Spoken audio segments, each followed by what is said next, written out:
Welcome to part 2 of square root functions and inequalities. Inequalities will come later on. Here at the top are the two charts from the previous part 1 video. Just here's a reminder about domains and range, what the parent function looks like, etc., how horizontal translation works. Remember that this part is what's under the radical, aka it's the radicand. And the vertical translation comes from outside the radical. And how the horizontal translation gives us the domain, the vertical translation gives us the range. And then we have our orientation and our shape. So if A is negative, it reflects over the x-axis. If the absolute value of A is greater than 1, just like always, it's vertically stretched. So it'll increase more quickly, and if it's between 0 and 1, then it's flatter. It does not increase as quickly. And then an example that we'll talk through real briefly, then we're going to do some of these, and I think that'll make things make more sense. So if you had the function y equals square root of 3x minus 2, and you had to state its domain and range, besides graph it. So this part right here, 3x minus 2, that's going to give you the domain. You set e equal to 0, solve for x. And so that becomes our domain. This also becomes the x-intercept. Okay? Which I just said there too. All right, now the range, y is greater than or equal to 0, because there's nothing out here and nothing up here to dictate that anything else is happening for the range. So it's not vertically shifting, it's not reflecting or anything like that, so our y is greater than or equal to 0. Then make a table of values. Start with this, in this case, x-intercept, or at least the domain value, the smallest domain value, and just count up from there. Yeah, you're going to get some ugly numbers. But that's okay. Just plot them. And if you need to, so square root of 7, you're going, oh, how do I graph that? Well, it's 2.65. So you just do the best that you can with graphing. I know it's not going to be perfect, but we'll get the right idea. And you can see that it looks like the parent function. It just is shifted to the right just a tiny little bit. Okay, so now we need to do some of these on our own. You're going to graph. We're not going to worry about the bottom half of the page here. We're going to do the top half. And we're going to graph each function, state its domain, and range.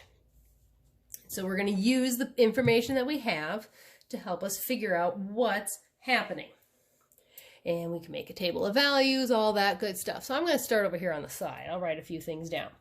First of all, let's figure out what its domain is. Remember, we take what is under the radical, set it equal to 0, and solve for x. Well, if I divide by 2, 2x equals 0, divide both sides by 2, x equals 0. So that means my domain, I'm just going to write that under here right now, x is greater than or equal to 0. Now, my range is going to be determined by this 1. It's going to go up 1. So I know I'm not moving left or right, so no left, right, but we're going to go up 1 because we had a plus 1. Now, I have no negative sign in front of the radical, so I know it's not going to flip over and reflect over the x-axis. So I can simply say then that my range is going to be y is greater than or equal to 1. Now, part of me says this kind of is easier than some of our other functions. We can literally look at it, pull out different pieces, and it tells us exactly what we need. So this means now that we're going to start at 0, 1, we're going to start at our domain value. We're going to make a little table of values. We know if we plug in 0, we're going to get 1. Let's plug in a couple more. 2, 3, oh, let's plug those in. And you just go in and you plug them into your calculator. Don't feel like you have to do, a whole lot of calculating this on your own, okay? So I literally am going to put this in my calculator. And I'm just going to put in square root of 2, oops, that wasn't it. Square root of 2 times 1, which I know is 2, but if you want to put it in this way, hit my arrow to get out from under the radical, plus 7. No, or nope, plus 1. There. Notice my plus and my 1 are outside the radical, so make sure you arrow over or close parentheses. Some of the older versions of calculators, you're going to have a parenthesis show up for your radical symbol. Close your parentheses to show and tell your calculator you're out. And then you hit enter, and I get 2.41. Close enough. Now I'm going to do it again. I'm just going to hit second enter, arrow back, change my 1 under the radical to a 2. That's going to be 3, because 2 times 2 is 4, square root of 4 is 2, plus 1 is 3. Okay, drop that back in, go and put in 3. I get 3.45, close enough. And I go back and put in 4. There we go. And I get 3.83. Okay, so move that out of my way. And let's see here. We're going to graph. So we got 1 and 2, 2.4, close. I mean, these aren't going to be perfect. Get the obvious ones. 0, 1, the 2, 3. Get those right, please. That will set you up for doing a better job. You get the idea, though. You get how the curve's looking, connect it, and draw your curve. There we go. And you're done. Now, let's move on to number 2. All right, number 2, negative 3 times the square root of x. All right, so a couple things. Anything happening under the radical? No. So we can tell ourselves right away, make sure I have room here, yep. No left or right movement, so no horizontal movement, and no up or down, right? Because there's nothing happening out here. So where does that mean our function is starting? That's right, h is 0, k is 0. We're starting at 0, 0. So that means our domain is going to be x greater than or equal to 0. But is our range going to be greater than or equal to 0 or less than or equal to 0? Hopefully you're saying less than because there's a negative 3. So it does reflect over x. And there is a vertical stretch. So let's make a little table of values and see what happens. We've got x, we've got y, 0, 1, 2, 3, and 4. Plug it in. Now, if you, because we don't have the space, I was going to say if you wanted to pick perfect squares, but that doesn't help us here. All right, so plug it in. Square root of 0 is 0. 0 times anything is 0. What's the square root of 1? 1. Negative 3 times 1 is negative 3. Okay, now let's check out the calculator. Negative 3 times square root of 2. Negative 4.24. Okay, plug it in for 3.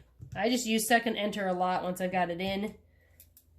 Then I hopefully don't mistype. 1.5 or 5.2. Negative 5.2. There we go. And, oh, I could probably do this one in my head. Whoops. Negative 6. All right, so we got our table of values. Plot your points. 0, 0. And then 1, negative 3. So 1, 1, 2, 3. 2, 1, 2, 3, 4, negative 4.24. 3, negative 5.2. And then 4, negative 6. So you notice this one, it's arcing down a lot faster, but that's because we had a vertical stretch. Okay, I want to do hopefully 2 more of these. Actually, 1 more of these. We're going to do number 5. We're going to keep 3, 4, and 6 if you want to do those. And check your answers. I will post a picture of those answers so you can double check how you did. But let's do number 5 here, since that's got all the different elements in it.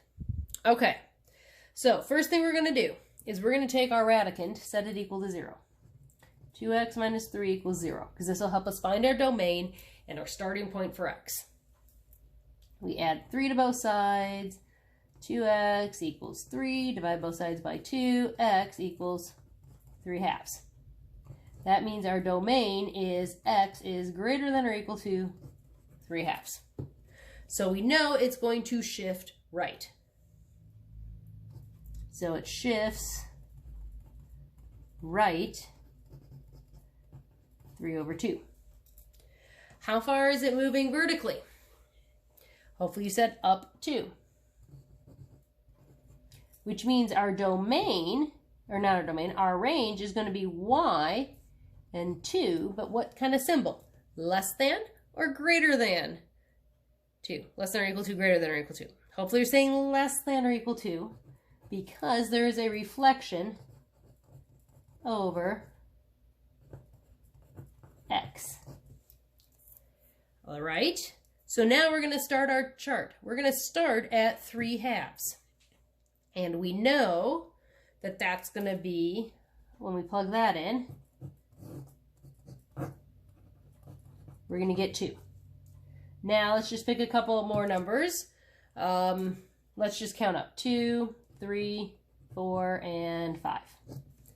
And we'll plug this straight into our calculator.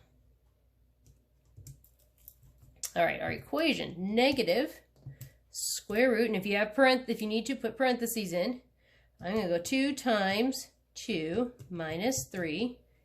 If you have an old calculator, close your parentheses, otherwise arrow over so you're not under the radical anymore, plus 2. I get 1.